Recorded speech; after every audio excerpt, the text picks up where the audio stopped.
welcome MMA fans to The Room with Steve Domenico, which is me, Eric Bedard, Lucky Strikes, MMA heavyweight pro veteran here, who's fought for CES a few times. Have you six times fought for CES? Or 5. Has been my media partner the last couple of times that we have been at CES. The last time Greg Rebello was on that card in November. Didn't expect to see him again, but now he's headlining CES 48 this Friday night. So that's what we're here to talk about. We're going to break down the card a little bit, talk about a lot of the fighters and everything going on in there. And we got a lot of pro debuts. And we got Greg fighting for the vacant heavyweight title that Banana vacated about a month ago. Matt Bessette was supposed to headline this card. That was announced in December, I do believe, kind of 3/4 through December, that Matt would be defending his belt, coming back after injury. But Matt got the call up to UFC 220, so CES had to get something going, get a headliner. They reached out to Greg, got him the headline shot. So what's up, my friend? Come on. I'm done talking. Hey, good. That's a great one. I'm going to shut the music down. I'm going to start talking a little bit about CES, but I'm going to ask Eric a couple of questions. I want to get into Matt Bessette first. All right, let's talk about Matt Bessette. Honestly, Matt not fighting on this card and getting that call to UFC is fantastic. Not only for him, obviously, Yes. but for New England MMA. Gets a call up to fight in Boston, short notice, performs well, and now we have. He could have went. I mean, that fight could have went either way. Yeah. Depending on how you score fights. Takedowns looked really. I mean, he got taken down quite a lot, but the striking game was in Matt's favor. And judges in MMA, it's been ridiculous a lot of the times. Who's this? Thomas Evans. Thomas Evans fighting on Lion Fight this Saturday night, man. What's up, Thomas? Oh yeah, that bum. That bum. The beard is strong. You sound like Lee Gresh. Lee Gresh Jr. calls everybody a bum. He does. I interviewed Fabio Charant, who's making his pro debut. We'll get to all these guys. But the first thing that Lee Gresh said, he's a bum. So that must mean he's fucking a pretty damn good fighter. So. Yeah. If Lee Gresh calls you a bum, he knows you well enough to call you that, so it's a good thing. When I first started MMA, and I wasn't even fighting, I was just training at the gym, losing weight, trying to work out. I got a brand new camera and went down. I went down to Cage Titans, and I was taking pictures. That place is great to take pictures at. And I rushed down there, and I had left Whites of Westport. Took a whole bunch of pictures there because they had a fight guy. Right off 195 there, right? I tell you what. Can't miss the sign right there. Whites of Westport was probably one of the craziest places to watch a fight at. Yeah. I watched, and Tyler Pimentel was in here. Hey, Tyler from Regiment. Yes. In Fall River. What's up, brother? He'll attest to this. We went there and we watched. He called you ugly fuck. Yeah, well, fuck him. We were watching fights. This dude up kicked somebody from the ground. Yeah. And busted the kid's nose. It was blood all over the ceiling. I went back to Westport, Whites, for a week later for like some thing. It was still blood. It was great. It was the guy's awesome. nostrils hanging on the top of the fucking seat. So I leave there and I fly to watch Lee Gresh fight one of the guys from our gym. What year was this? 2010. All right. And Is Lee Gresh like 70 now? yeah. Well, he was probably 70 then. All right. And these two guys go to absolute war. I mean, they are cut. They are bleeding. It was actually Gresh's last fight. Okay. And Gresh lost. And he's just leaving right now. Gresh lost the title that night. But I'll tell you, that guy had like 3 or 4 cuts. And he's sitting in the back and they're stitching him up. And he's just like, whatever. I'm stitching me up. I don't even care. He was like 90. Yeah. Guy was great. Guy was amazing. I'm a bum. Yeah. It was LeBurge. It was LeBurge. It was LeBurge. He fought LeBurge. Oh, no shit. Yeah, he fought. Gresh's last fight was LeBurge. And these two, I mean, they went to war for 5 rounds. Yeah. I've got pictures of it on my Facebook of, from up inside at Cage. No shit. Oh yeah. Oh, I gotta look. We gotta go look at some of that. mess. We got everyone tuning in. We got a lot of people. Look at Steve Rita. What's Hey, up, look, man? 16 people. Friggin' Steve Rita. I haven't shared it anywhere. I only tagged a few people. So, oh, by the way, people share this, like it, press like. The more you like it, the more it gets out there, the more the fighters we talk about will get a little play on social media, and it'll get CES a lot of play too out there. So share it, like it, and we're going to flow. So what have you been doing, brother? I was with you November 17th for that last card. We had a ball. Greg had a first-round knockout. I can't remember everybody was on that card. John Duma was on that card, I do believe. Jorgen Nate the Duma, Snake. Nate, Tyler Hamilton from a lot of people making their pro debut. Yeah. So that was a great card, and we talked. You've trained with Greg. You actually trained with Greg last week, right? Yeah, You were down I was Triforce. with him last Wednesday training. What's going on with him? He's busting your balls, or you busting his? What's his demeanor right now? His demeanor is the same as his demeanor always is. He I'm gonna fucking fight last. I hate fighting last. He does hate fighting. Every time I want to enjoy the fight. I'm sure he's cornering like 3 or 4 people before he goes. I hope to the fight, you know. No, he's real chill. He's real relaxed. Which is the best you can be, especially going into a fight. And a lot of guys train and a lot of guys fight different ways. There's some guys who get angst up and crazy about it. Some guys who just want to you want nothing to do with it. I like to take a nap. Yeah. Literally in the back. Don't even care. Unbelievable. Wake me up before the fight starts. Wrap my hands and let's go. It's some people like that. Some people nice and calm. When you're back there, it's busy too, or you get your own. Because you're in CES. What's going on back there? Main event will have their own room. Yeah. Okay. But Greg will have his own room and 19 people who he trains with in the other room. Getting ready for a fight. Yeah. Because there's so many guys. So he doesn't have much peace. But. No, he'll probably be in his own room chilling. Well, no, he'll probably be with everybody else and just relax. You don't sharing them in as they get they go coming back. You don't want to change things up too much. Yeah. You know what I mean? It's like I was listening to the radio today talking about the Super Bowl, and they were saying how people have luck. Yeah, Patriots. The luck. Or it's a ritual. It's if they don't do it this way, it doesn't after a while it becomes your ritual of doing things. It has nothing to do with luck. If they wore white, the Patriots have 3-1 when they wear white. Yeah, they lost to the Bears, I think. So Brady's 3-0 when he wears white. Well, it might just be a ritual thing. It's not, you don't think of it as a luck thing. I like I said, I like to take a nap before. Yeah. I want to be relaxed. I want to be chilling. I want to be cool. I wake up in the morning. I want to watch TV. I know guys that will watch the same movie 3 or 4 times within that same week. Before and that day of the fights in the morning, they wake up and they watch that movie again. It's just that thing you want to do. When you're in that zone, there's nothing that's going to stop you. By the way, as we're broadcasting, we have chocolate-covered peanuts that we're eating. So if you hear a little crunch, it's because these. I predict these are brought to you by nobody. But if someone wants to sponsor this show, I'll take a peanut manufacturer, fucking Q-tip guy. I'll take anyone. Got to make the little umbrellas on the freaking drinks. Take anything.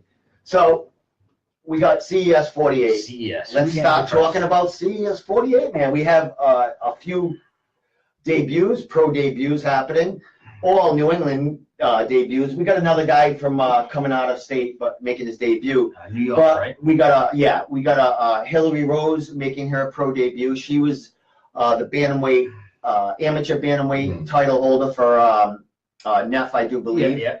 So she's coming. She's making her pro debut for CES. So hats off for CES, trying to get the women on board. We got a lot of women that have turned pro, but it's the first fight of the year, so we got that first women's fight on there. So that's a good thing to have that fight on there and have a debut by one of our champions as an amateur. So that's a good thing. So anything you know about that fight? We got a girl coming in from out of state fighting her, and she's 1 and 2. So she's got a pro. She's got more fights as a pro than Hillary because Hillary's making her debut. But I don't know much about Hillary because she comes from Neff area. And I'd like to give a shout out to Matt Peterson because I will be in Neff on Saturday night watching that event in Maine. So I'm busy. How about you? I'm working. Building houses. Building other people's houses. Lindsay Williams, Minnesota girl, right? Yeah, she's yep. So it looks like she's got a pretty good amateur career. I mean, it's Minnesota. I don't know anything about Minnesota, but it looks. I mean, if you look at the records of the people that she fought and how she won, you know what I mean? You're looking at decision, submission, knockout in the third round. So I mean, it's a decent looking resume. You know, it's not like she's fighting people that are 1-7, but it's women's MMA. Exactly. It's so hard to judge. They had It's hard to get a fight. It's hard to get a women matchup. Things all through all the way. And a lot of times around here, shout out to Nate Andrews, by the way. He's laughing at us for some reason. You tell him, you say a joke about him or something. What else he laughing at? By the way, Nate Andrews. He looked in a mirror. That's why he's laughing. Get me in shape. By the way, Nate Andrews is out of town. He was with who are you with, Nate? Say that you're out of town. And Giovanni, what's his name? I'm sorry, Nate, but Nate's at a competition with one of the kids he trains, and the kid's going for a title or a big win. So shout that out, Nate, so people know what's going on out there. So enough about Hillary Rose. Hillary Rose. Hillary Rose was 5-3 as an Annie. She doesn't, and she's got a couple of 0-0 first time girls that she fought, but like again, it's women's MMA. And at this point in their careers, it's hard to get a lot of info on them. I'm gonna pick Hillary Rose by. Are you rewriting this down? I'm gonna write this shit write down. it down. Do I get a pen? You have. Yes, I got like 5 recorded. Hold on. I'm gonna pick Hillary Rose by third round stoppage. Really? Yep. All right. You're gonna say every fight? Yeah, I don't care. Wow. All right. We were supposed to start with like the first fight on the card, which I think is Fabio Charant making his pro debut. But I started with Hillary because we just started talking about the women, which is good. Third round, what stoppage? Third round stoppage. All right. Something's not a stoppage. Who cares? All right. That's a good call. Good call for Hillary. Hillary, you're gonna win this fight. Sorry, Lindsay. Neither one of them are watching. Yeah, they don't know who the hell I am. I know. All right, so we're going to talk about Fabio Charant. You don't know Fabio much. He trains with Greg like frequently. I got so much footage on them too, training at Junico and Triforce. Yeah, I've been out of the gym for a little while, so I've only been back for the last. No, I heard Greg had the title. Did he call you in and say I need to beat someone up, or was it vice versa? No. I just wanted because that's what I do. He takes stuff on the last minute, and I come in and train. That's what I do. Nice. Yeah, he's got a good record. I mean, his amateur record, and over. Who's that, Fabio? Fabio. Yes, 3 finishes, all subs. I did have an interview with Fabio on Monday, and he's very excited to be fighting on the card with Greg, his training partner. That's probably one of the. If Fabio's the first fight of the night, Greg's going to be cornering him because that I would imagine or something. Lee Gresh, this is one of Lee Gresh's guys. Fabio is he's a trifecta guy. He trains at City Odd Town in Boston, trains at Junico, and he trains at Triforce. And who else knows what he's doing? But I'll tell you what, I'm not going to go against the Triforce guy. I'm not going to go against the City Odd Town guy. I'm not going to go against the Hyannis guy. So what am I going to do? You're going to tell me how he's going to win this fight? First round knockout. 3 subs. Nah. First round knockout. So he's going to come. Yeah, why not? His pro debut. He's coming out blazing. He's fighting James Dyson. I might dissect these names, like ruin them, but that's all right. I do that to my own name, so it don't matter. And this is a light heavyweight matchup. 205 pounds for anyone that doesn't know what we're talking about. And actually, James Dyson has fought for CES a couple of times, so he has been in that CES cage, which is something that Fabio hasn't. He fought Jorgen. Yes, he fought one of Fabio's training partners, actually. Jorgen stopped him in the first round. Shout out to Jorgen De Castro. His fight fell through. For anyone out there, Jorgen's fight fell through. His opponent was injured. Don't know the details, but Jorgen's going to come to the media table, and he's going to give me a little he's going to chat with me a little before the fights and we're gonna get his input on what's next for him because he had a big fight. He's coming off a first-round stoppage in November, right? Yeah. So we'll be talking to him. So I think that fight is going to dictate this fight because James didn't look like he had very good takedown defense, and he looked like he was getting out. Dude. He's a big guy. Yeah. He looked like he was getting outclassed easily, but I've trained a little with Young. Young's a good guy. Yeah. But I think Fabio's going to be able to get the takedown, secure it, and, you're in that case for the first time. I don't care if you're a jiu-jitsu guy or not, you want to punch somebody in the face. Yeah. And you get a little happy with it, and I think that's what's going to happen on this one. Okay, so we're going for what? First round knockout, or what are we doing? Yeah. As soon as he gets in there, that adrenaline's flowing. First round. I want to be on Access TV the next card. That's what Fabio's going for. Slam and go. That's where he's going.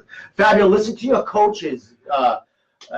We're just giving our Tommy opinions. Davis is the other guy. Don't go out there with a Superman punch right off the bat, please. All right, wait a minute. I have to share this real quick. Go ahead, talk. Tommy Davis is the other guy Greg is corner. Yes, that's these guys are all they're all cross training with Greg.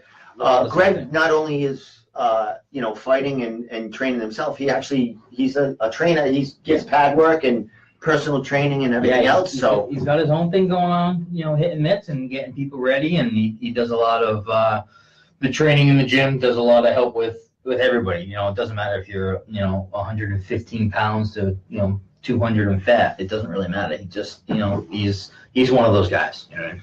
And he's not he doesn't sugarcoat anything either. That no, and he's a ball buster. If you don't like your balls getting busted, then sorry, leave. Yeah, he's gonna break you down a little bit. It's just like what I mean. You get knocked out, or you get dazzled in practice or a session. He's like, get the fuck up and let's go. It's a scratch. Next. Or move over. We got the next guy. We got the next guy coming in. Out. So what are we talking about, Fabio? All right. I talked to Fabio. Very excited. He's been with Lee Gresh for a couple of years, and that's what he contributes. Contributes to his success. Talking about getting under the right camp. You train with guys like Gresh. You train with guys like Banana. I mean, if he's up there with Sidney Tong, with Mark Elagrati, and all those guys that are up there, coming down to Triforce, training with Greg, and there's a wealth of knowledge coming out of those three gyms, and anybody's gonna be benefit from that. I trained up at Sit Yard Tong, for a little bit with those guys, and it doesn't matter who you are up there. You walk in, if you're not a complete ass, and you walk in there, you're going to be treated like family. You're going to get given knowledge and skills and stuff that you're not going to get anywhere. You know what I mean? I sat down and talked with a whole bunch of guys that were up at Sit Yard Tong and give you knowledge and just experience of everything. I was rolling with Daniel Gracie. He came down to train for a while, and tell you, this is how much I know of BJJ. I rolled with Daniel Gracie, and then was introduced to Daniel Gracie, and went, hey, that's Daniel Gracie. No wonder why he did that to me. And funny, he was talking to me about the fight I had with Banana and stuff that happened with it, and things I could have done differently, things that he talked to Banana about with right before he said right before he got into the fight, he said, hey, this guy's gonna hit you. Yeah. He's like, I've seen this fight. He's gonna hit you. Yeah. When he hits you, and if you fall down, throw your feet up, make sure you're all set with yourself. And I clocked him with a right hand. He fell down, he threw his feet up, and I went, oh, black belt. I gotta back up. Yeah. And I actually talked to Banner a few weeks after that at another one of the fights, and he goes, yeah, you hit me, and I saw 3 of you for the next round. He goes, that's your game, man. He goes, and that's against anyone. And when I talked to Daniel Grace, it's the first thing he said. He goes, yeah, I told him, throw your feet up, make sure. He goes, and as soon as you hit him, he goes, he did that. I went, okay, good, it worked. But that's part of the game. That's part of the knowledge you gain working with people like that. Yeah. Now he just you speak about Banana. He just retired, or yeah. Well, you figured that was the only way Greg was going to get a title shot. Exactly. Yeah, because they're not going to go at it unless there's $1 million on the table of kind of money. Well, it's just a fraction of kind of money. Yeah, Jesus. But you haven't you speak to him at all? Have you? Banana? Yeah. I see him at the fights. Maybe, hey, Nice job. I've How you been, doing? I've been Nice supposed seeing to. you. I've been invited up When you there. make a few comeback, times. you wanna fight again? I just never get up there. I never get up Well, there. you're gonna probably see him at CES Friday night. Oh, yeah. I'm well, sure I should. Banana will be there, rooting on. Yeah, Greg. yeah, You we know, always just take that belt.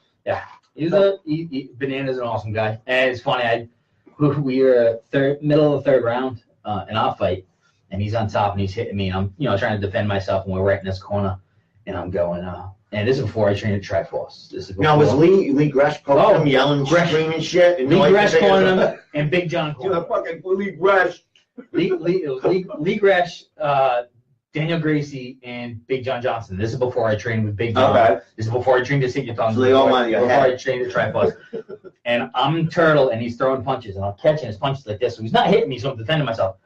And he's throwing it, and this is after I caught him. His eyes all swollen up, and this is middle of the third round. And I'm going, hey, let's get up. Let's just bang. This is what people want. This is bang. And I can hear John Johnson, don't stand up. Don't stand up. Keep him there. You're And having a dialogue. I'm talking to him. And I can hear Gresh going, fight ends. I never said a word to Banana before the fight. I knew who he was and what he did. End of the fight. We get done, get everything all set up. I walk into the back to congratulate him. He starts talking to me. I turn around. I looked at my training bag and went, he speaks English. That's fucking No shit. I had no idea. He goes, yeah, well, he's from around here. Yeah. He's not from Brazil. Really? I had no idea. No idea. It was That's great. so awesome. Oh, so he knew what I was saying to him. Okay, I get it. Yeah, exactly. You just didn't listen. He just didn't listen. What the hell? You don't live to listen to me. Oh, that's awesome. I love these guys. All right, so who would? Oh, so Fabio Schmidt, first round stoppage. Yeah. He's going out there with He's gonna have guns blazing. He's gonna have a great game plan no matter what he does. First round. But I think he's gonna take him down, and I think he's gonna hit him. And Okay. I think he's gonna realize hitting him is gonna work, and he's gonna stop. Yeah. Okay. Sounds good. Fabio. Who we got next? We have Tommy Davis, who you did talk a little bit about. Tommy Davis. Tommy Davis is he was 4-1 as a amateur. This is a middleweight bout, 185, I do believe. Another pro debut. Another pro debut. Tommy Davis. I think Tommy Davis is a Triforce guy too. Junico. I'm not positive, but I know he's with Greg and he's an all over guy. Yeah. He's another one of those guys that 4-1 is an Emmy, amateur. three finishes. So this is CES's next generation right here. Yeah, That's and fighting. it needs to be. Yes. I mean, the old guard is going away. You got guys who are going to the UFC. You got guys who are getting up there and retiring and not fighting no more. And they need fresh people in there, and they need guys that are going to take smart fights, but take good fights. I mean, the last card, every fight ended in the first round. Yes, every fight was a And first round. before CES was trying. You remember they had that intermission trying to struggle. They're gonna bring in the Clydesdales or something. and before that fight, I circled one side of the card, said they're all win. I think I was wrong on one. Yeah. But it's hard. It's hard to draw people in, hard to get people to fight these, for some of these guys. Yeah, and they're bringing in exactly. We got killers here, so they got to bring in. They got to get out of towners to come in here, and it's hard to match up against these guys because we got killers all here, and they know it's not going to be an easy road through 20 members. So I'm not watching any of these. Is anyone asking questions out there? Yeah. When is Carlos coming back? Carlos He's the fighter that I have my eye on. Carlos from Underdog. I'm so sorry. He trains at Mapasette. He's 9-0. He was on the Candelario. Yeah. Carlos, I apologize. Carlos Candelario is mending a. Keith has a thing for him. Who is it? Keith Schilling? Keith Schilling has a thing for him. Carlos should be back in April or so. April or May. I did talk to him. Is he the one that fought in November? He's on a contender series, week 4. Yeah. He had a blown out knee, but he beat a world class Brazilian guy who was on the Ultimate Fighter, who was a coach on the Ultimate Fighter. Yes. This dude. Yeah. So Carlos beat him. Messed up his knee in the process, but you're fighting on that. You gotta you gotta give it. You can't tap. I guess. Wow. So, he blew out his knee, but I do believe Kyle's will be back in April. The last time I talked to him and saw posts on Facebook, he was on the road to recovery. And I did see him at the last CES boxing event, and we sat and talked, and he's doing all right. He's getting his shit together. He's training. Now, did he get the UFC contract, or is he? No, he didn't get the UFC contract. He did win, but he was sure to get another fight, or he would have got. I would imagine he would have got a call up. If he didn't get injured, I'm sure he would have got a call up at one point. Almost like Bissett, where exactly, and probably not even a late notice. That kid probably would have got something. That's the weird part of the contender series is if you win, it doesn't guarantee that you get a contract. And I didn't know that. You know what I mean? Yeah, it's good. But if you lose, it doesn't mean you don't get one. Yeah, exactly. So what the hell are we doing with the contender series? Exactly. It's just for views. It's to get these guys like Matt Bissett and the newer guys. Matt Bissett might have, the UFC was kind of overlooking him. That show kind of got his name out there, that story with the UFC, so they like him. He's a New England guy. Brewster and Andrews in there with some tough fights. Is that Schilling? They are ready for Schilling's always questioning the matchmaking. Schilling, what are you really saying? Yeah, answer this question. He's talking about Nate Andrews. He wants Nate Andrews. Who does he want him to fight? I think the kid from. Who hasn't he fought? I mean, Nate Andrews. They want him to fight the kid from Neff, I think. Kid that fought Louis Felix when Louis Felix got injured. Oh, yeah.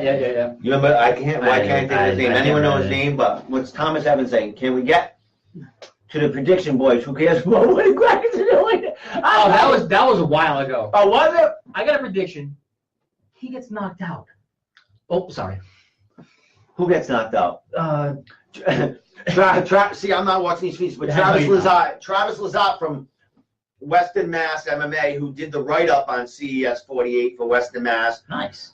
He's going to call in a few minutes, but I guess we got to get going on the card. No, Thomas Evans is going to get knocked out. Oh, we're not talking about that fight. Is that the prediction he wants? No, Thomas Evans. You want a prediction of Thomas Evans? I don't know. Go ahead. No sugarcoating this shit. I'm not. Knocked out. Stop fighting, Thomas. This is his last fight. I think he's coming back. I like Thomas Evans a lot. His last fight, Julio, did he fight Julio Pena? When he got knocked out, was that against Julio? I don't remember his last. Julio's fighting on the same card. Come back. It was tough. I like Thomas a lot, actually. Very good. He's got a good thing going with his. He's got a great thing going with the gym. Yes, his gym's doing very well. No. I think Thomas is going to win. Thomas, I'm behind you. Say it with a straight face. Thomas, you're going to win. You're going to show it. He's got a New England backup there. All right, enough of Lion fight on Saturday night at Foxwoods. And Brian says it was against Julio. What's that? Who's saying what? Thomas Evans. Oh, all right. Well, he's fighting, that monster. Spinning back fist from hell or elbow. The elbow dude. Someone's sleeping on there. Oh, Travis Lazat. Travis Lazat is out there sick, by the way. All right, who do we got next? We got Brendan Marat. Yeah. Who's from the Combat Zone area, Calvin Cater's organization. Calvin Cater, if anyone didn't know, Calvin Cater is now ranked number 15 in the UFC. He's featherweight, I do believe. Calvin's featherweight, I do believe. I don't think he's lightweight. He's not heavyweight. I don't know. But Calvin Cater, he's in that lineup. Calvin Cater just had a post today. He's number 15 for the UFC's. One more fight, he's hitting that top 10, even top 5. You never know. He's doing well. So what was I talking about? Combat Zone with Brendan Marat. So Brendan Marat is making his pro debut. I interviewed Brendan the other day. He's a New Hampshire kid. He fought for Combat Zone. He held the featherweight amateur title for them. Fought John Duma. John Duma did beat him for the amateur title. And Brendan is making his pro debut. Big things from this kid. He's fighting a kid, John Costa. John, I think, is making his pro debut, too. I don't know much about him. There's not much info on him. But when you're at this stage of the game, when kids are making their pro debut. You can't expect too much information on some of the Is that opponents. four pro debuts on this guy? Let me see. We got Charant, 1, Tommy Davis, Brendan, and Hillary. Yeah, 4. That's Wow. 4 right there. That's good. Yeah, we got That's 4 pro debuts. I don't know about their opponents. Their opponents some of them might be Oh yeah, pro debuts we might have that. also. But I don't know. All right. Well, let's. Any prediction with Brendan? Do you know anything about Brendan? I know nothing about it's hard to know Brendan. about these No. kids. I know about him. I didn't see his fight with John. I'll tell you Yes. that much. John took him down. John showed, exposed a lot of holes in his wrestling game. John took him down like 10 times in the title fight. I would imagine it was a 5-round fight. The kid did last. Let me just say. Yeah, It was a unanimous decision by John. John took him down a bunch of times. But John is 2-0 for CES with 2 finishes. Yeah. So, I mean. Going 5 rounds against Duma is pretty good. Yeah. Especially, and Duma's got a good. And it was a late wrestling. notice fight too, Yeah. so for both of them kids. So I talked to him the other day. I said, "You kind of following the footsteps of John Duma. You're one of those, bros. John Duma just turned pro. The middle of like 3/4 through 2017, he had 2 fights. So Brendan, he puts on a good show this Friday night. I mean, he's going to get another fight pretty soon because CS got a bunch of cards on Access TV this year. Yeah. There's going to be a lot of hometown cards there. So That'd be great. and I even heard they were going out of town for something, but They're going back up Massachusetts. I heard I could have been wrong, but I thought it was out of New England. Really? I could be wrong. I have no idea. I could be just That'd be cool. talking out of my ass, but That'd be cool. there's one they were going near where the Mormons live or something for some reason. Someone look that up. That up. What's CES's card after this? But who are we talking about? Brendan Murat. Brandon Murat. All right. He was 5-2 as an Emmy. Really good jiu-jitsu kid. Comes out of a great gym in New Hampshire. What are you thinking? You don't know much. I don't know much. A very rare decision win for Murat. Really? Decision. I'm gonna go decision. That's gonna be a tough. That's gonna be a tough decision win. 3 round 3 rounds. decision. CS might have to, skip a couple of fights if they go 3 rounds. I'm gonna predict end of the first round. RNC. Sorry, he's gonna tire him out. Good. I don't know this kid. That'd be good. That'd be This good kid could too. be a kickboxer for all I know, making his pro debut. I have no idea. That's and when you're looking stuff up like this, you never know Yeah. how many other fights. Yeah, exactly. This kid could have been fought for Lion fight or, as an Emmy. You never know. So, Brendan Murat, I'm giving you a first round. What's Travis Lindsay from? See, I'm seeing. Oh yeah, you're like way off. 10 minutes ago. Where are you? I'm over here. Oh, you're watching the phone. I'm up. Fuck. I'm updated. I got like 12 things. I'm like. All right, so all right, first round finish for Brendan from me. I think we're looking at 6. 6 what? 1, 2, 3, 4, Debuts? 5. 1, 2, 3, 4, 5, 6 debuts. Wow. That's good. It is for That's CES. good. That's I mean, great. That's like we said, this is the next generation right here. And we got a girl in there that's making her pro debut. That's awesome. All right, so next we have another dude that I interviewed, Brian BJ Marino. Guy's making his making it back to the cage after 7 years. Serving 2 tours. 2 tours in Iraq. And Afghanistan. Oh. Went through personal problems. Had to straighten them out. A lot of stuff, personal matters, got them cleared out. Fights out of Lozanne's gym. He's making his way back. 101, you looking at Nate? That was a long time ago, Yeah. Nate. So you got to tell me this shit. I was told to kick you into shape, Who said that? Travis, Travis Lazat? before you get here. Eric, there it is. Dennis CES doesn't look. Dennis Paiva is watching. Oh, Dennis! Sweetbread. We're going to talk about Sweetbread, too. Soon. We got Soon. All right, Brian Marino is fighting Jeremy Mickle. Jeremy Mickle's fought for Bellator before. Brian Marino was 5-1 before he took his 7-year break. All finishes, and then that 5-1. And I think the loss was a unanimous loss. So Yeah, Jeff Moore. it's at 165 catch weight. Brian fought featherweight his whole pro career, just about, maybe a catch weight 150 or something. But Wow. You can tell it was 7 years ago when you see AFO. yeah. And this is his, not only is Brian making his after 7 years, this is his CES debut. Yeah. So he's fighting for CES for the first time. And Giovanni, that's the name. Sorry, Nate, I'm like 10 minutes behind. Giovanni is the kid that Nate trains that is fighting out of state right now for a championship. Nate Andrews will be in studio with this kid down the line. In maybe a couple of weeks, we're going to have a podcast with this Giovanni and Nate. Nate's going to talk about the process of getting Giovanni ready for that fight. And Nate's going to talk about how he's kicking my ass at New England Combat and stuff like that. So that's going to be a couple of weeks left, a couple of weeks away.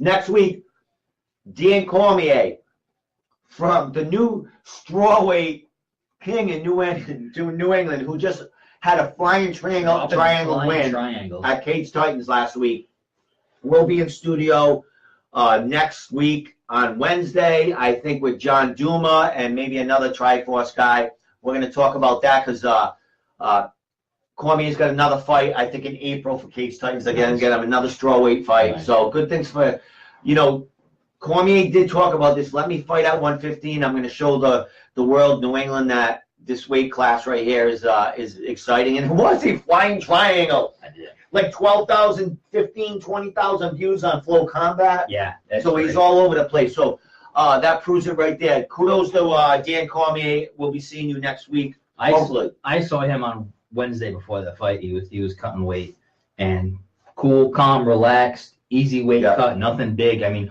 he's trains all that Triforce, and then he does all the TFW, the Training for Warriors stuff, and he's strong, compact, good wrestling. Cormier is legit.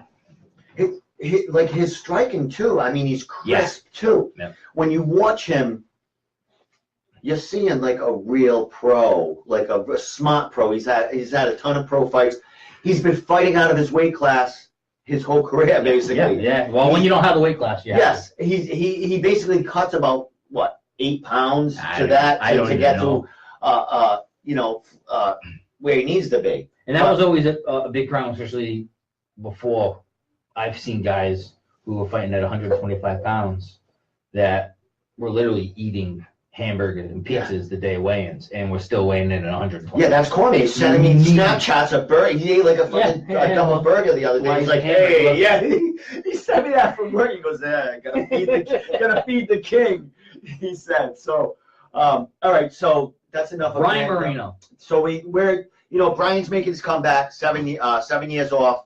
He's gonna have. How long has he been back in training? Do we know? He got back with Joe Lozon's. Probably a year or so. He's been training steady. That's another place. He also fights. Trains at teaches at Title or Elite Boxing or something like that too. So he's in the game. I mean, there's another local gym that you go down there, you're gonna get absolute kills and absolute exactly. So he's always been. He's been training. It's just now he's got his mind ready, and now it's time. He said he sold like 150 tickets. He said. And then he's going to have more. He had no more to sell, so now he's going to have more at the door. So that place is going to be rocking for that kid. Great story for him. Good for CES. So kid was 5-1 before he took the time off. Yeah. And now he's a bigger kid. He's talked about strength and conditioning. His girlfriend's a power lifter or something. Oh, nice. So the kid's going to be a beast in there. So good for him. All right, so let me turn to the next pick. Oh, you gotta do a prediction. You gotta do a prediction. Right. I had no idea we were doing predictions. Brian Marino. By absolute destruction. He's going to take all those 7 years off, the anger. Just put destruction. All right, that's it. Run through him. Brian Marino by destruction. Yeah. Nate Andrews National Silver Mittens. That's kind of. Oh, nice. Do you know what that is? Silver mittens, yeah, it's the boxing. It's the Young, like a younger Yeah, kids.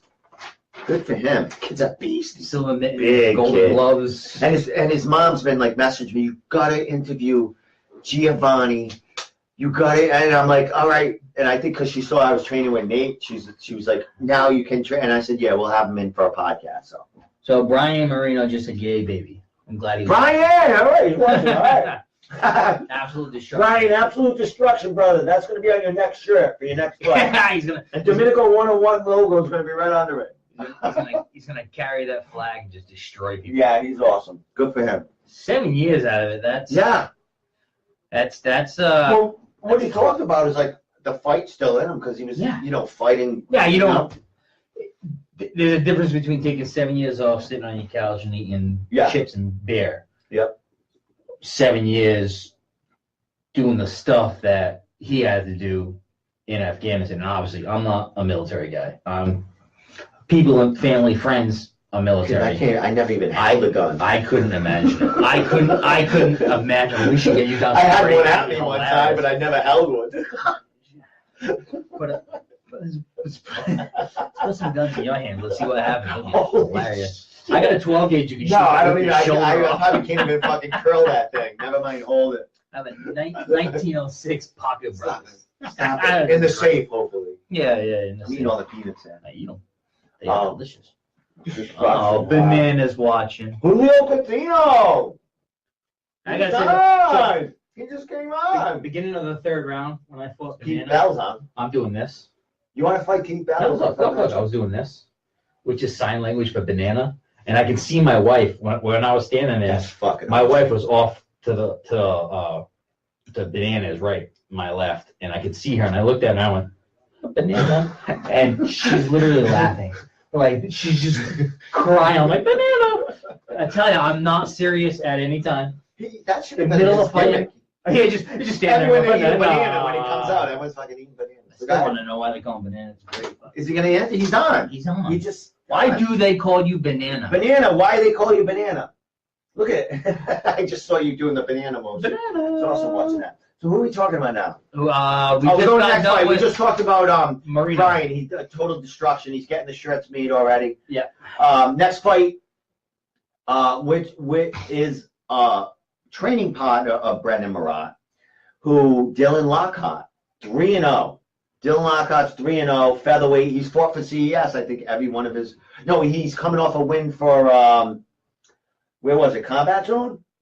I do believe Dylan Lockhart. Another City of Zone guy. Another, is he? Yeah. Is he from That's there? what it says. I don't know. He's from, I think he's from New Hampshire. Well, he might cross train over there. Not sure. But let us know if Dylan is. Danville, New Hampshire is not that far from City. Yeah, he must go over. But I think, yeah. See, I don't know. I'm from Providence, you know. Fucking tongues in Boston. Friggin' Boston's far from me. Oh, there we go. So Dylan Lockhart. The Rhode Island 5-minute curse. You don't drive more than 5 minutes. Yeah, exactly. My ass gets sore, fucking everything. You No jokes, but so look at that one. Hillary Rose has joined. We talked about you, Hillary. Well, she joined a while ago. Yeah, I think she's alright. That's so funny. Everyone must be going like, "Hey, everyone's talking about you. They're talking about you. You So Dylan Lockhart is 3-0. I talked to Brendan about him, and Dylan Lockhart actually had a tryout for the next Tough series. Oh, the Ultimate Pleasure. He was in Vegas with all them guys when they were having the Tough tryouts. We had Joe Giovanella, not Giovanella, Jojo Giannetti. Yeah. He made the show. Cage Titans veteran. 6-0 No, pro. 6-0 we pro. haven't talked shit about you, Sweetbread. Who's that? Sweetbread. Sweetbread, we haven't got to you yet. You're co-main. Your co-main event, buddy, so we can't talk about you. You're at the end. We talked about Greg a little bit, but yeah. So Dylan, what we talking? Dylan Lockhart, he tried out for the Tough. I don't know, you know, there are a lot of kids from New England where they at, you know what I mean? Manny Bermudez, and Joe made it. So, but Dylan went there. He's 3-0. What has he got? He had his first KO of the career back in May. That was the Combat Zone, 2016. So he's 3-0. His last fight, he's coming off a KO. in the first round, I do believe. He's fighting Shane Manley. Shane Manley, here's a fun fact about Shane Manley. Does anyone know who Shane Manley fought, his most famous fight? Shane Manley is 3-3. He's fought for Bellator before. But before that, he fought Cody Garbrandt. Shane Manley fought Cody Garbrandt. He lost. He got knocked out in the first round. But who wouldn't at that level? You know what I mean? Cody Garbrandt, he was the champion. What year was that? Did I even write that? 2013. Yeah, I even wrote it down. Yeah, 2013. I did my homework tonight, people. Did my fucking homework. So Shane Manley's coming in 3-3. He's fighting Dylan Lockhart, who's 3-0, featherweight. Dylan's a New England guy. And my God, that's Shane Manley's claim to fame. I got knocked out by no love, man. He gave me no love. Yeah. So that's a fun fact that, Domenico 101 researched and got for you. So if you're ever on Jeopardy, Yeah, and exactly. they ask, Fucking in November 2013, For $200. who got knocked out All by right, Cody Garbrandt? your predictions on this fight. Oh, we're gonna go with. This is funny. It's like fucking bingo. It's great. I have no idea. No, not a clue. I'm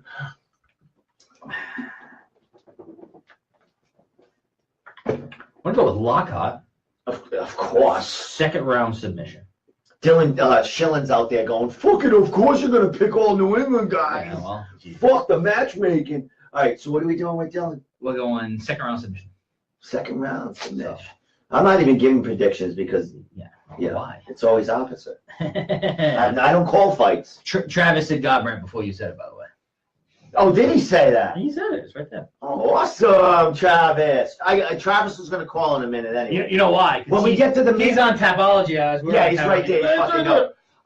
When we get to Dennis Sweetbread and Greg Ribello, we're going to call in Travis, and we're going to have a three-way talk about them two fights. So that's when we'll call in Travis. How long have we been going? No, we've been going like 50 minutes. So Nice. who fucking cares? Who's next? We got plenty of peanuts. Chocolate covered peanuts. Who's next? Rico DeShillo. Rico. You know him, right? I know Rico. Rico's 8-1, 4 finishes. Bantamweight.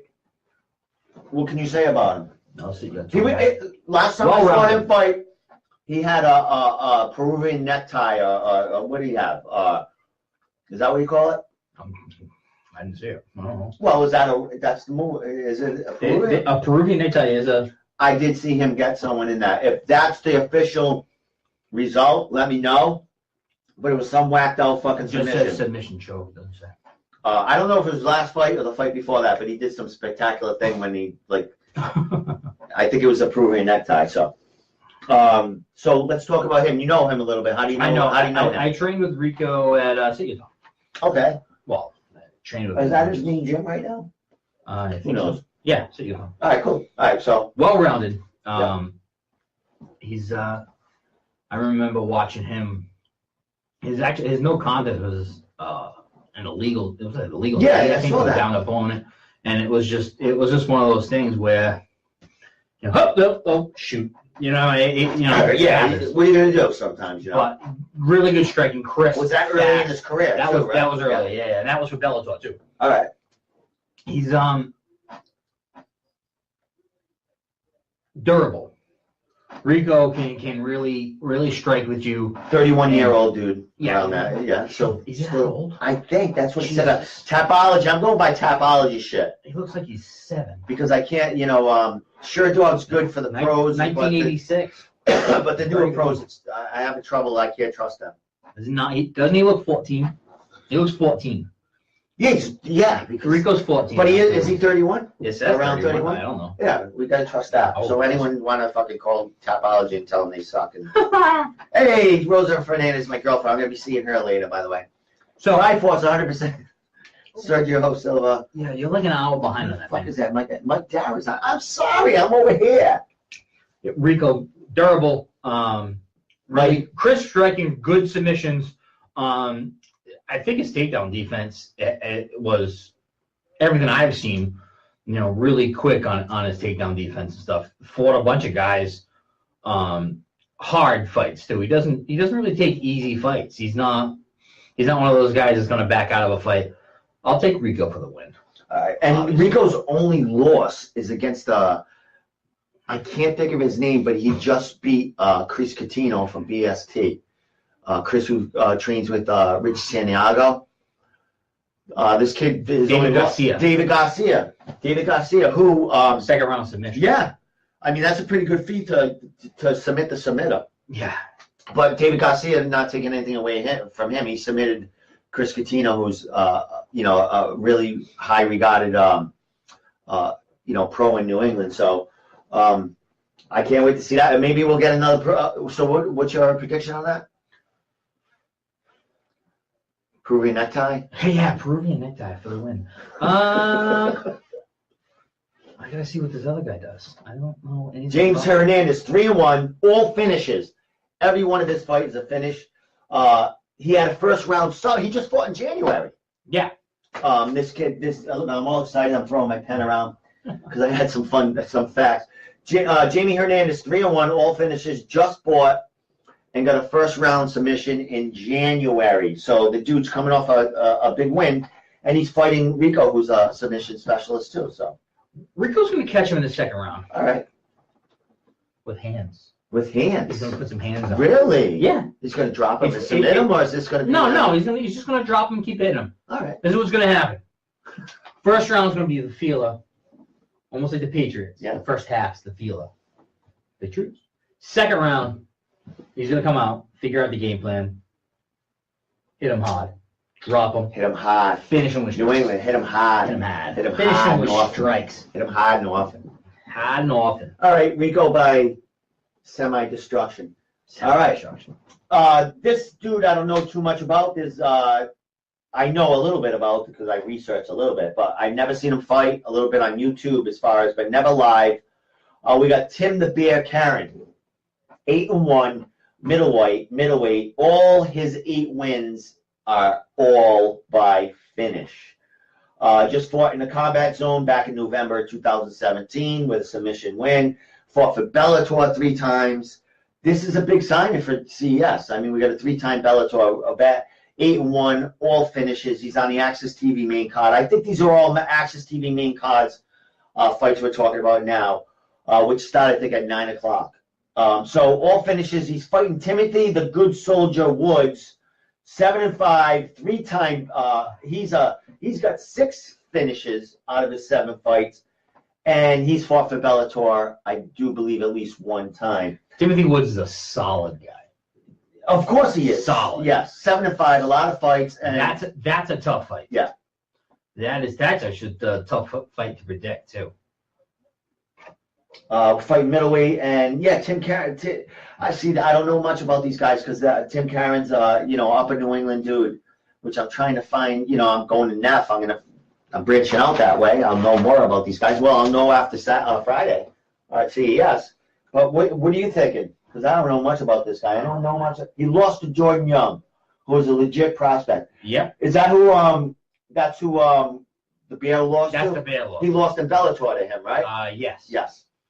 So he's a damn good fighter. Keith, how is he? Dennis Piver says Rico has bricks for fists. So your prediction is looking good. Dennis Piver, super. That or Piper has a feather for a chin. Fun fact.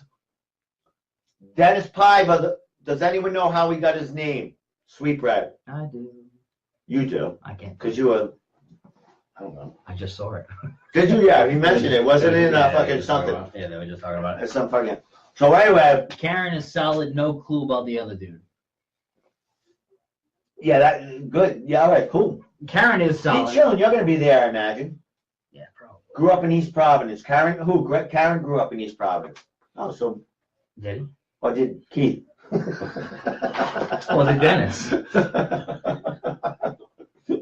Well, you live in East I Providence. never grew up in East Providence. I live there. So who was I talking about? I don't know. Wood and Oh, Karen. Rico with bricks. Oh, Piper, Yeah. yeah, Piper grew up and Piper's got a restaurant. His family's got a restaurant Yes, there, it right? does. We just talked about that. Yeah. Dennis Piper, we're gonna give you a plug on your restaurant. Tell me about the restaurant, because you said someone holds a reservation there every. My father-in-law goes there pretty much every Saturday. Him and A Portuguese it's a restaurant. Portuguese restaurant. O Denise. Okay. So if you're in East Sponsor, If Dennis you- Piper, yeah. sponsor. How would that look right here? What's the name of it? O Denise. Oh, Denise, right here, Dennis Piper. Oh, Denise, every week. Or Over. Denise Piper. Oh, Denise. Oh, Denise. really? So, hey, that's- Dennis! I think that's Right a here, Portuguese buddy. pronunciation. I'm not Portuguese. Right here. I tell you what, I date a Portuguese woman, so, but I should know this. Is kale soup like a Portuguese thing? soup escaldinho. Portuguese soup. Right here, brother.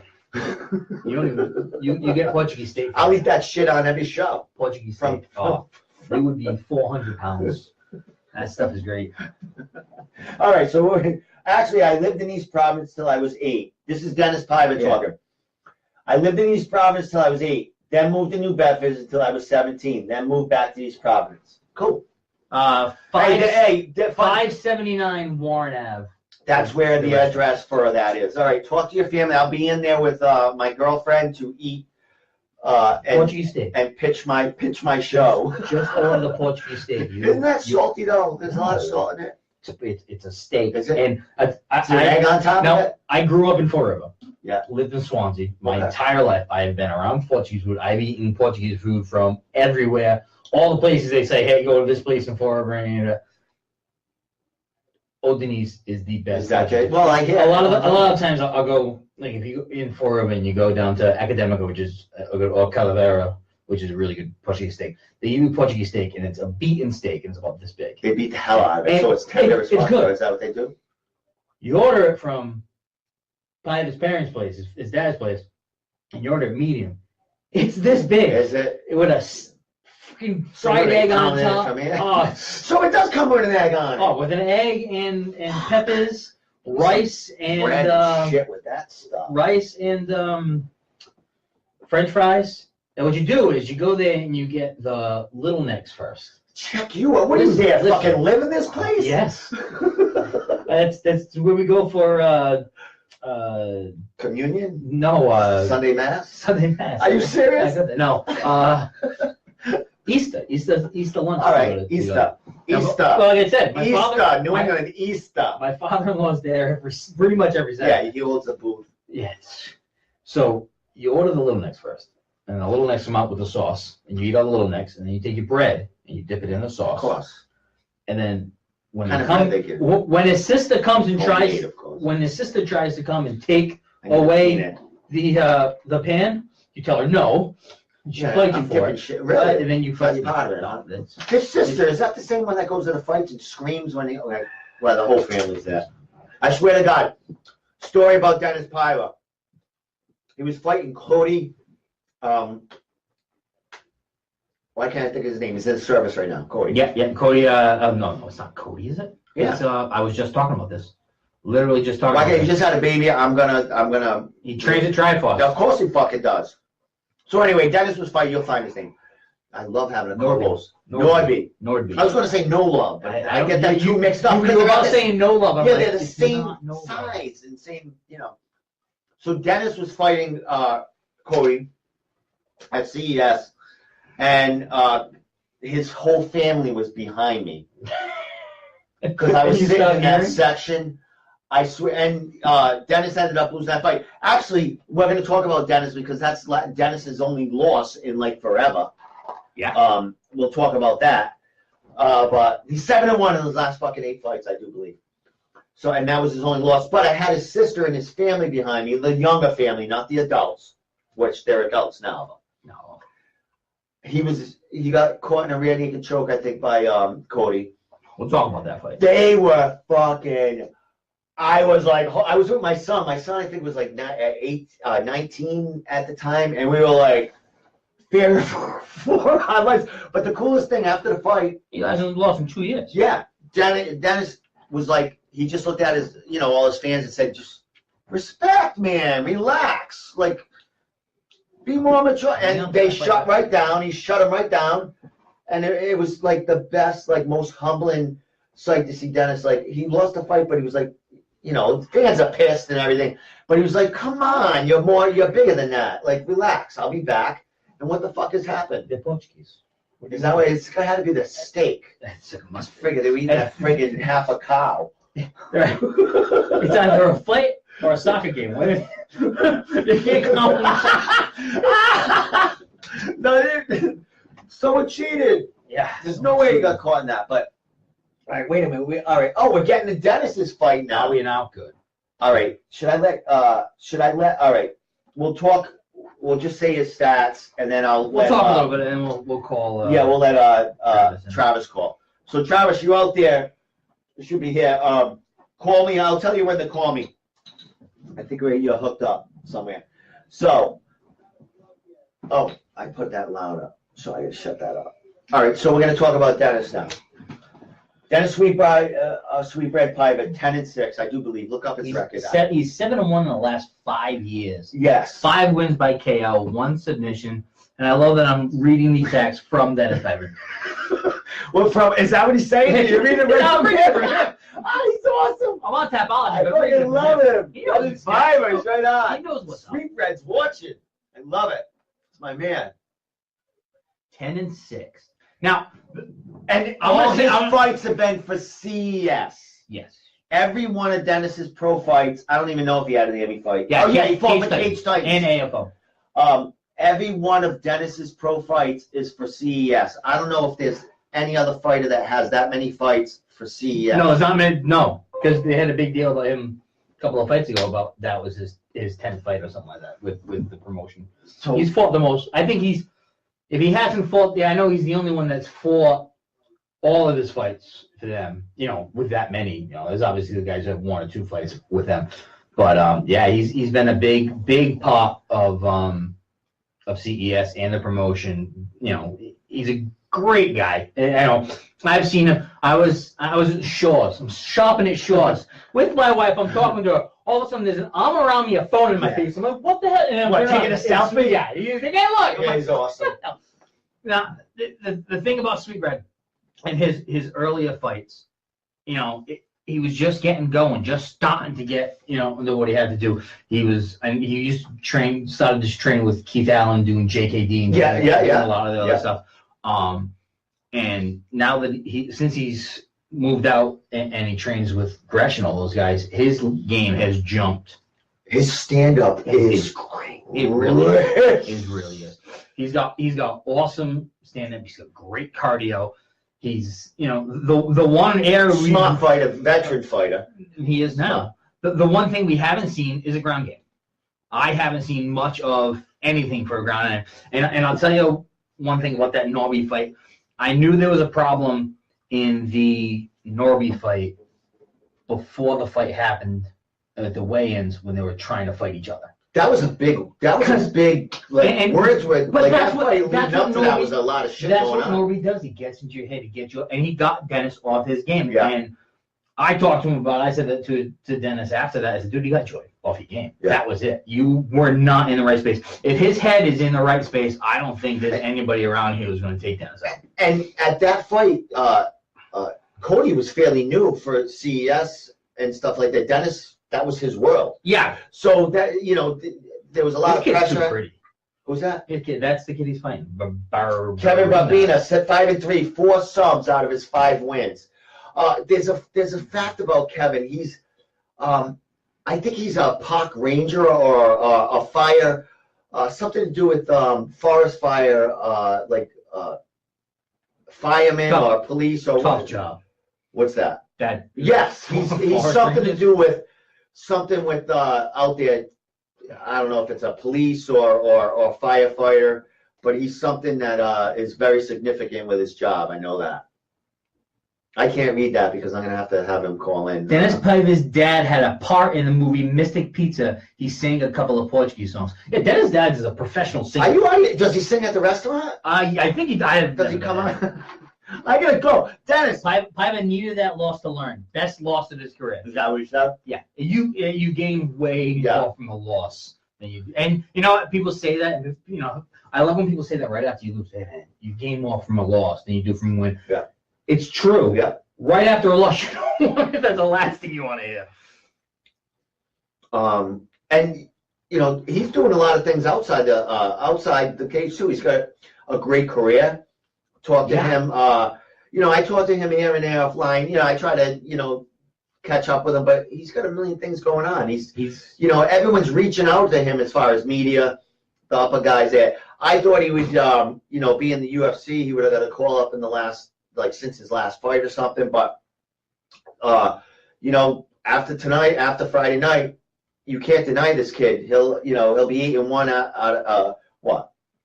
8-1 out of these. He's probably gonna get a finish in the fight.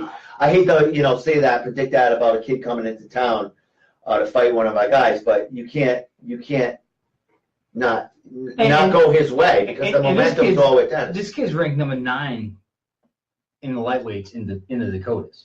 Yeah, Dennis don't have an easy fight. No, man. it's not a, you know, just looking at his record and you know some of the stuff about him, he doesn't look like it's going to be easy. But again, Paiva puts his head on his shoulders and he's got his mind where he needs to be, and you know he's got the right crew behind him that he needs, and he's got the technique. He's got, you know, everything is flowing the right direction. This fight right here is Dennis's. Travis says he's a wildfire fighter. Who the other kid? Oh, Yeah, Wildfire. from See, all right. So Minnesota. I was kind of close, right? Did I say Wildfire? Yeah, you did. Yeah. All right. Fucking did my homework today. Yeah. So, Dennis, this fight is his launch into the UFC. He's going to be co-headlining. You can't, you know, time is now for this kid. You know what I mean? So, let's get him out there. Yeah. There isn't that title's open too, isn't it? The Dennis the bantamweight, right? 145. 135, I do believe Dennis is. 45. Is he 145? Dennis, what are you fighting at? 135 or 145? 45. I think he might be fighting heavier in this fight. I think that might be what's going on. Check it out. He eats too much. Who's that, Dennis? Of his dad's Fucking- food to be 35. He'll say, what's he saying? Go fuck yourself. Oh, Domenico. Bob Arena's brother's in the UFC too. No shit. I gotta get Dennis on the show. Dennis, what the fuck? You got all this open That time. wasn't You know it. Dennis, that was Travis. Oh, all right. Who All were you right. supposed to call? All right, we're gonna call Travis. Call me right now. Who knows this stuff? He's the one that did the write-up. CS. We're winging it. I can't write. Fuck. It'd be Let me call him. See what goes on. Look at my instructors asking me if I went to lessons this week. I got a fucking podcast I'm doing right now. What's wrong with you people? Travis, I'm trying to call you right now. So talk, Bedard. You say something. Paiva is fighting at 45. Most of his career is at 135. See, They're little guys. I don't. What do you call Dan Cormier? If Dennis Paiva is a little guy. Oh, he's a midget. He's a midget. Be nice. A midget. I kind of goaded you into that one, though, I have to say. All right, Travis, I'm going to say. Don't mean to him.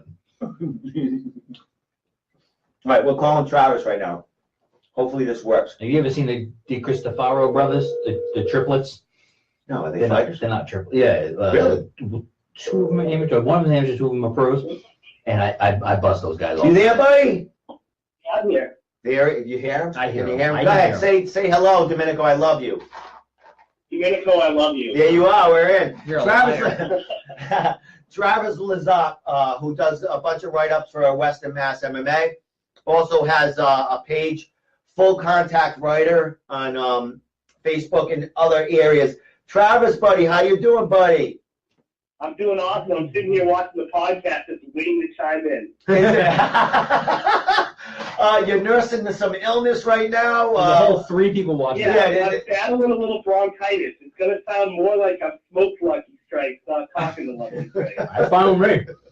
So what's going on, buddy? You had a write-up on CES, a very good one, very nice. You talked, you talked in depth about Greg Rebello and Sweetbread. What's your take on this card coming up on Friday? What are you high on watching? Oh, man, I'm definitely excited about the 2 top fights on the card, like you said. Dennis Paiva fighting Barbarina. Like I chimed in a little bit earlier, we can't overlook this Barberena kid because his brother's in the UFC. Brian, I believe his name is. They call him Bam Bam. So, I mean, this kid is no joke. I mean, he grew up with a UFC fighter. He grew up fighting with his brothers. So, you know, this is going to be a tough match for Dennis, but we know that Dennis is capable of handling himself. He showed it over the last few fights. So, this is going to be a barn burner. And we're not. And I wouldn't overlook Barberena with his, you know, with his credentials and all this stuff and that. But Piva's father's a chef. It doesn't mean Piva can cook. oh, absolutely. You know, I mean, understand that too because I cook for a living, and that doesn't mean my brother or my father can cook because they can't. yeah. See, so I mean, he might be you know, his brothers are in the UFC, and I'm sure that's got to help tremendously. But you never underestimate, you know, anybody in this fight game because that's when you get stopped. Hey, do you know what his brother fights at? What weight class he's in at the UFC? I'm not sure. I wanted to say he was a lightweight, but I could be wrong. You don't have to quote me on that. All right, so they're around the same. They've been hustling together for a while. So. Oh yeah, and he has a younger brother who fights as well on the regional team. So there's three of them. So this is a big fight for this kid too. I mean, not only is he co-main of Access TV at CES fighting Sweetbread, he's got a brother who's already in the UFC. So this kid, being at 5-3 with 4 subs, he puts on a good showing. You know, he could leap there with his brother. So he's got a big opportunity. So he's going to be bringing it here. Oh, absolutely. It's going to be a crazy fight. I mean, a lot of people look at this fight and they say, oh, yeah, Dennis is a CES guy, and they're going to, bring in this guy who's virtually unknown to most of us in New England. But this guy's somebody who probably should be known. I mean, a 5-3 record doesn't always indicate that he's a beast, but I can tell you this guy's quite a beast.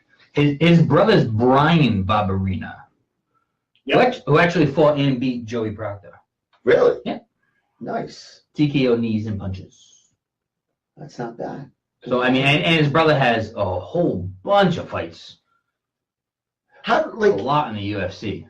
So, I mean, when you're training with guys like that, especially, you know, if your brother's training for a UFC fight. Yeah, I mean, you're going to Eric, you know as well as I do, being a fighter, and not that I'm a fighter or anything, but iron sharpens iron. Oh, right? yeah. You know what I'm saying? And he's going to be in there. He's going to have that will to win. He probably wants to follow in his brother's footsteps and make it to the UFC one day. And in order to do that, he's going to have to get through Dennis. Has he been in the big spotlight at any big shows? Who's this? I mean, it's more just like local stuff, regional stuff. Nothing was too big of a name. Yeah, he's probably a big shot in his. This is definitely the biggest fight of his career. There's no question about it. Yeah, definitely, and the biggest opportunity of his career also. So no doubt. Yeah, the time is now for this kid, and the time is now for Dennis. I mean, he's got to keep this winning streak going to get him in the UFC. What do you think is next? What do you think is going to go on with Dennis after this? I mean, he can't be, all these other veterans for CES are getting their call-ups. When do you think it's Sweetbread's time? Well, I've been told that the Tuesday Night Contender Series comes back out this summer, and I think that might be a perfect launching point for Dennis's career. Excellent. Yeah, I mean, have a veteran like that on the show who's a proven winner. If he's going to get in anyway, give him a shot on any show. And that show, it's been proven that New England fighters bring a lot of play to that show because they had a load of our guys fighting on some of them weeks there. And, no doubt. And they've all made a name for themselves. Win or loss, I think Dana White knows that we're gritty people up here in New England. We go through long, tough winters, and we're tough sons of bitches. So Dana White is from Boston. On some of those cards. Exactly. So there's big things ahead for that show. I mean, we got a bunch of pro debuts happening here too. So this is like what I was talking to Eric about. Not only do we have our veterans here that have been in CES for since the start, we also have the next generation who are going to be carrying the torch for these guys when they leave for the UFC or retire, just like Banana. You know what I mean? There's going to be bigger opportunities for these new pros. So, Travis, Eric, all this media in New England are in a great time for New England MMA. You know what I mean? Oh, absolutely, no doubt. I mean, as many people that go through CES, they have to bring in this new talent, and they do a great job picking these local guys up from local promotions. You always see guys like Cage Titans champions, Combat Zone champions. All these guys come to CES looking to launch their careers, and for a lot of them, it has. I mean, look at UFC 220. I mean, you got 4 guys who fought under the CES banner at some point in their careers that just fought at UFC 220. You got guys like Andre Sukumtop, who just got his first win in the UFC. I mean, as many as the other promotions try to promote their guys, CES is the launching point for the UFC in New England. There's no question about it. And they're doing a great job bringing in this new talent. Excellent. And we're right in the middle of it, buddy. We're media for CES. CES is a major promotion in the MMA world now, proven that they got the talent to move up to the UFC. So we're in a good spot now, buddy, for the future, huh? Yeah, man, I enjoyed my seat every time I get to sit there at CES. I mean, it's an experience I never thought I'd have, so I love every minute of it. Excellent. It's always fun there. We have a great time right along Media Row. It's laid back and it's just, I enjoy that place. I feel like that's the biggest, the one place I feel the most comfortable at. Like I'm like home, kind of. You know what I mean? Oh, no doubt. I call that home now. I go to, like you said, Saturday night, we're both going to be at the New England Fights card. And that is closer to home to me, but CES has made me feel like home. I'm not saying that NEF doesn't when I'm up there, but CES is where I started out. So I really feel like a real close connection to that promotion. All right. Excellent. All right. We're moving on to our main event, the last fight of the night. Greg Rebello, 23-8. What? Not right? Am I wrong? No, Paiva. Was Second round knockout. Oh, all right. We had to do the predict. I shut my phone off because I got him on. The Lucky Strikes prediction. All right. So we got Dennis Paiva. What knockout? Second round knockout. Second round knockout. Did he have a second round last knockout or first round knockout last fight? Ask him. First round, I think Shane Baszler. Okay. All right, enough of Dennis. We talked so much about him. He owes me a steak dinner with an egg on it. What's that? What's the name of that? Portuguese steak. Portuguese steak. So hard to remember. All right, fuck. All right. So it's Greg Rebello. Travis, how do you say Diesel's last name? Is it Wolf? Weef? No, it is actually, and I'm going to give a big thanks to James Lynch for this. I've seen this name so many times because he's been around so long. The actual pronouncing is view. What? And I know it'll blow your mind. Oh, what? Like view. Like V? What? Like view? Yes, like rear view mirror. It's view. Really? Yeah. Who would have thought that? What is he, like German or Austrian? Austrian? And I listened to Greg's interview today with James Lynch, and that's how they both said it, and that's good enough for me. All right, yeah, I'll take all three your word for it. James Lynch, he knows the deal. Yeah. All right, so we have Travis Diesel. I know Travis only because a few weeks ago they had that big gender wars fiasco. Like there was going to be a man versus woman in an MMA event in Russia. Travis was supposed to fight Wes Sims on that card in Russia. And I did talk to Brad Kohler, who was in charge of that event. Travis, he bailed out of the card like a week before or a few days before it was supposed to happen. He said a few things about the event that he didn't really trust it. And now, this fight came about with Greg Rebello because Matt Bessette, went to the UFC. And I see his name matched up against Greg Rebello. I was like, holy shit. CES scooped this guy right up. What do you know about Travis View? He's 75-21. He's fought for the UFC 52, UFC 40 back in 2002. He fought for the UFC. He also fought for Pride, and he's fought for Bellator as well. I mean, he fought some of the biggest names. He fought Jeff Munson at one point, and he also fought Baba Lewis. Wait, So, I mean, he fought, wait. Wait a minute, here comes. I was literally just thinking that. He fought Jeff Munson for CFX Yep. in 2010.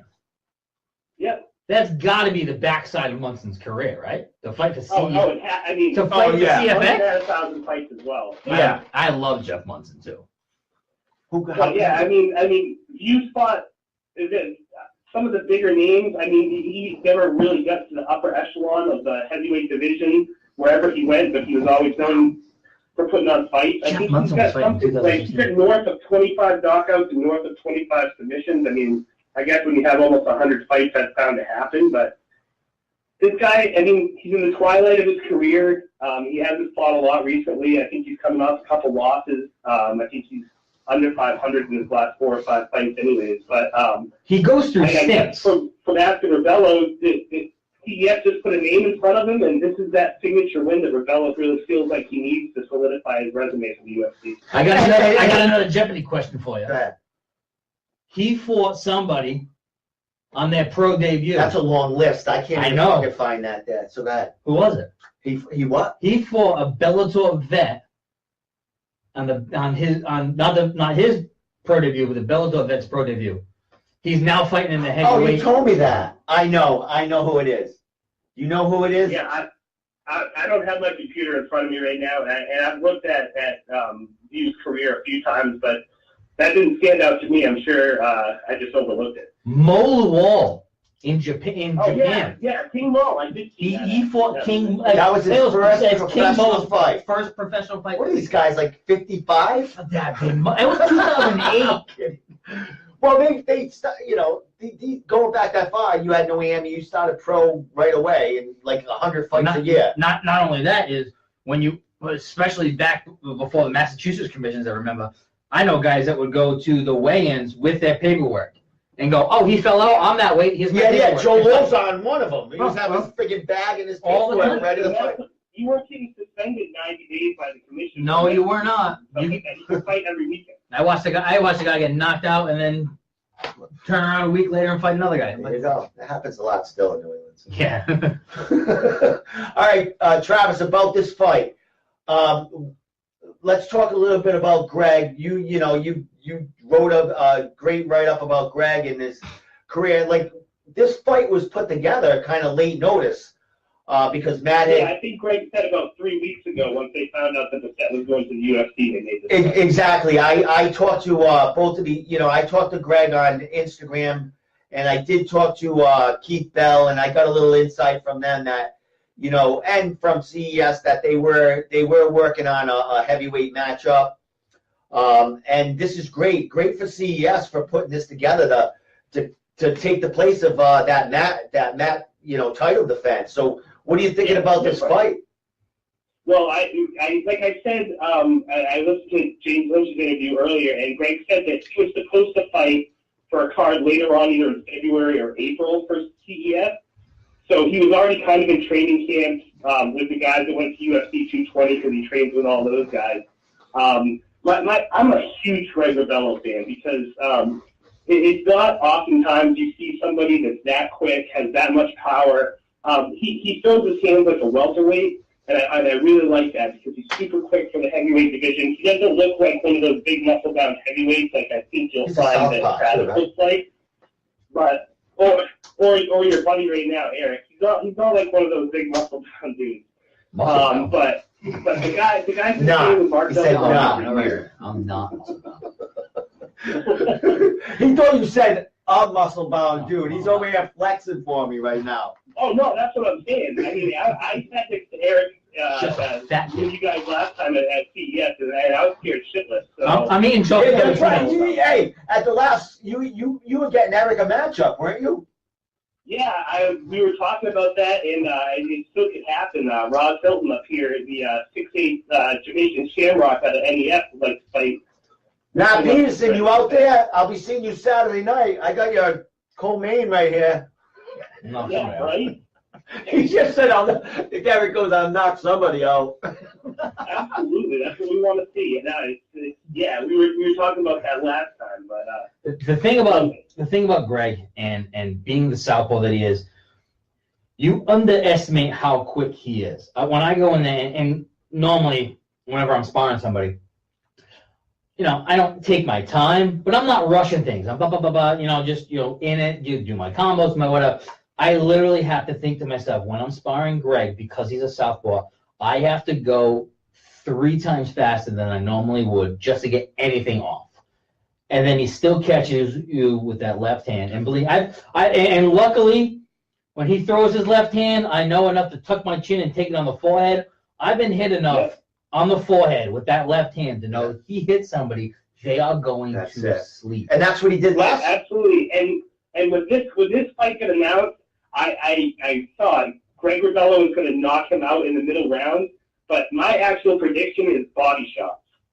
I think Rebello's body shots are absolutely crazy. He's shown it against the last couple opponents. I think he put Derek Brown into the fence a couple times with body shots.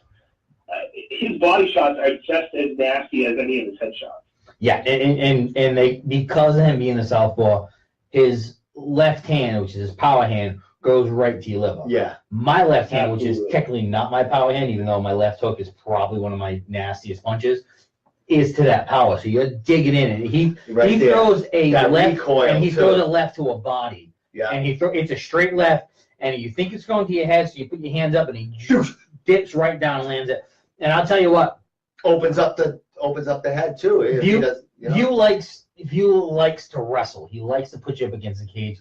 He likes to bully you and take you down. Greg has very good takedown defense off of the cage. He stays real wide. I think, and I told Greg this during his, I was yelling at him every time he fights, but mainly when he was fighting. Last one? His last Brown fight. or Cooch? The last fight. I think it was Brown. When he was popping Derek off. Brown was the last one, and it was Kevin Ray Sears before that. Yeah. When he pops off the cage, somebody will tangle up, put him up against the cage. He steps off the cage and turns. And that's usually when people go, okay, I have a second. If he lands that left hand, takes a step back, makes you think that he's letting you out, you take that step forward, he can land that left. Because his step back left hand that he throws when you think that he's just getting out is absolutely nasty. And if he turns off the cage, steps back, lets you take a step forward, and throws that left hand, he's going to knock his head off. And I told him that. I think that has a lot to do. Greg never stops training. The guy's training 5 days always. a week his entire life. It's his full-time job. So the guy's output for heavyweight is absolutely ridiculous. You're not going to see him gas out after one round like Ngannou. No. Greg can go 5 rounds anytime you want him to. He's going to go out there and look for the finish, but if Wolfhard took out, let's see, I did it right there. If you to put him up against the cage and wear him out, you're not going to wear him out. He's going to get that time where he's going to throw some hands and they're going to connect. Guys sparring 2 days a week at least. He's he changes a little thing up when he's in a fight camp. With how much he lifts and how much he doesn't lift, how much he runs and he runs. I'll tell you, Wednesday we went a fresh guy on him every round, 5-minute rounds, 1 minute off. I went 2 rounds, somebody else went 1 round, and then 4 or 5 different people. So it was every fresh guy every round. Yep. And I'll tell you that the 5th round, I went with him on the 5th round, and I only did 2 rounds, so I was fresher. And I was like, you know what? I'm putting it on him. Yeah. I'm gonna pressure him. And you I'm were gonna try saying and get that, him down. And at the end of the round, we're both sitting down and looking at him, going, "That's all I got. I'm done." He goes, "Oh, we're gonna grapple now." He's absolutely That's nuts, his and he's been doing this enough. And I talked to him about it on Wednesday. He's been doing this enough where he's calm, he's relaxed, he's collected. Yeah. He knows what he's doing. He doesn't have to worry about it. That's the kind of the mind state that Greg needs to be in, and that's what I think is going to be the key to his victory, is just his state of mind. And this is another big opportunity. Speaking of another guy who hits hard, Parker Porter. Hey, Parker Porter, man, coming off a big win in reality, man. Yes. Big win there. Big grinding fight. I have like pictures that he he threw like 50 elbows. How's your leg? How would you kick him in the leg? Oh, I fought him. I know, you fought everybody. No. I checked his leg kick. He wasn't very happy with me. Right. But Parker Porter, man, out of Underdog.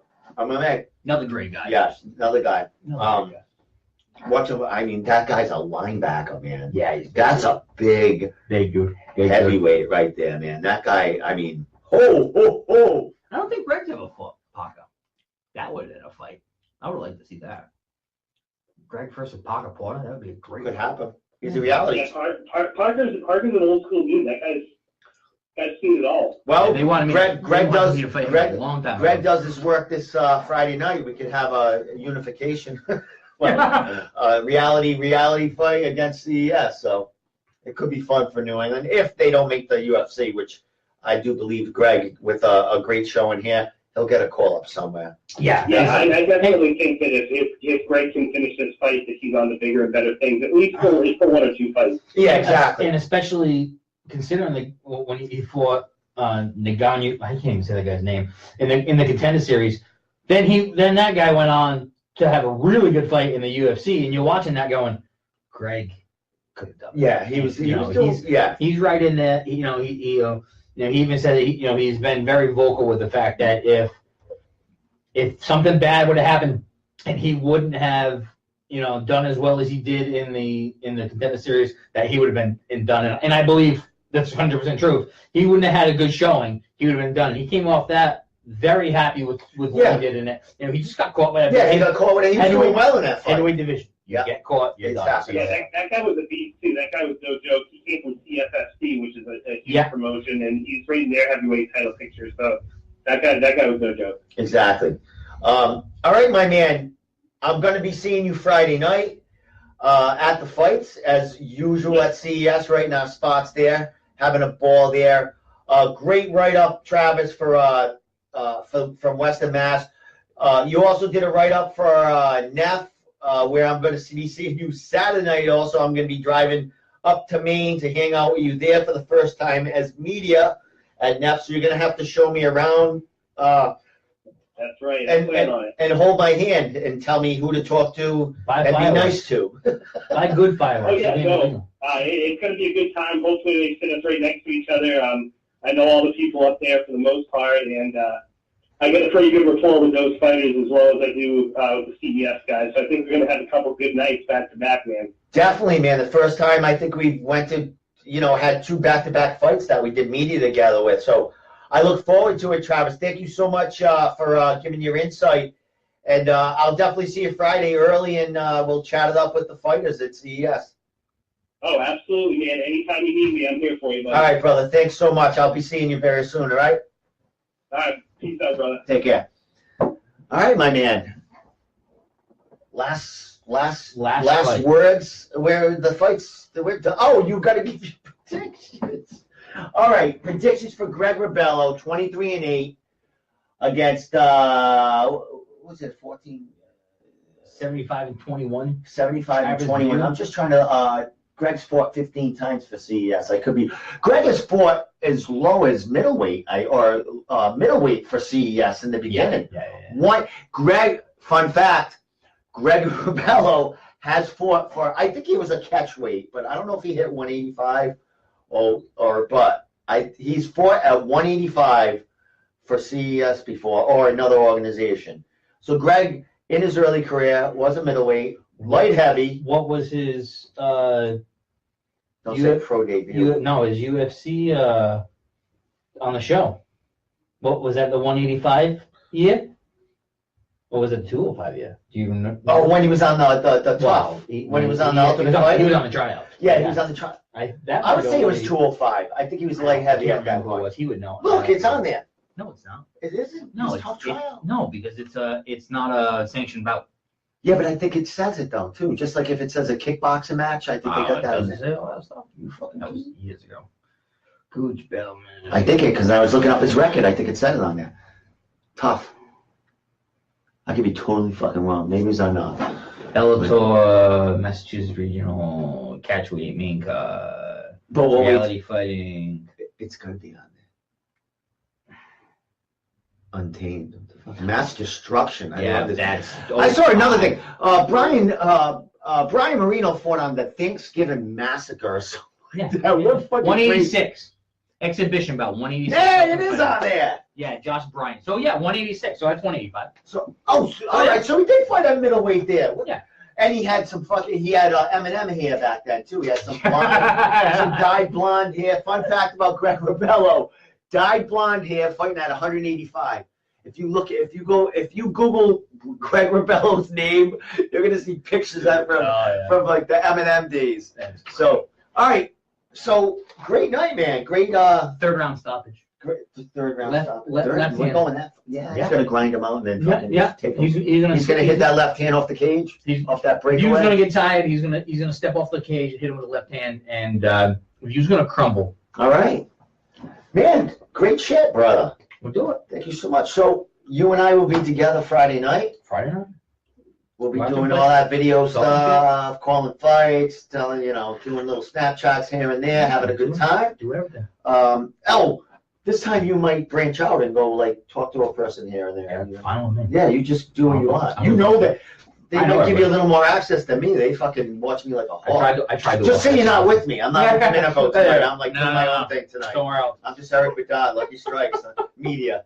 I'm Lucky Strikes Media tonight. Media. Domenico, I left him. He left him over there with the fucking Access TV freaking hat. He's eating peanuts. and Yeah, shit. he's eating the fucking peanuts. So you and I are gonna be together. I'm gonna be tomorrow. I'll be at weigh-ins, depending on what. Oh, I don't have to work. I will be at weigh-ins tomorrow. I will be recording them and sharing Access TV weigh-ins. So Dennis Pivey, you're still watching. Probably I'll not. see you all, you guys, tomorrow at weigh-ins. If you want to have a little sound bite with me, talk to me for a couple minutes. You know I'm all into it. So, from that said, great night, buddy. Thanks for coming on. We'll have to do this every friggin' CES. Fine with me. We had a lot of play in the beginning. Everyone's fucking sleeping right now, Yeah. watching Walking Dead or whatever. My wife's yelling at me. Yeah, she wants her computer She back. wants her computer back. All right, so from Domenico 101 MMA, in the room In the room. with Eric Bedard, Lucky Strikes, CES. What do we call this? You said you wanted the copyright or something.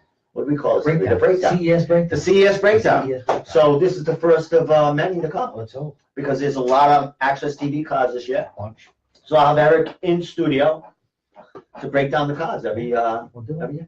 every time. All right, Eric Bedard, Lucky Strikes, Domenico 101 MMA, The Room, CES MMA, 48 Breakdown. We out! How do you shut this shit off? I don't know.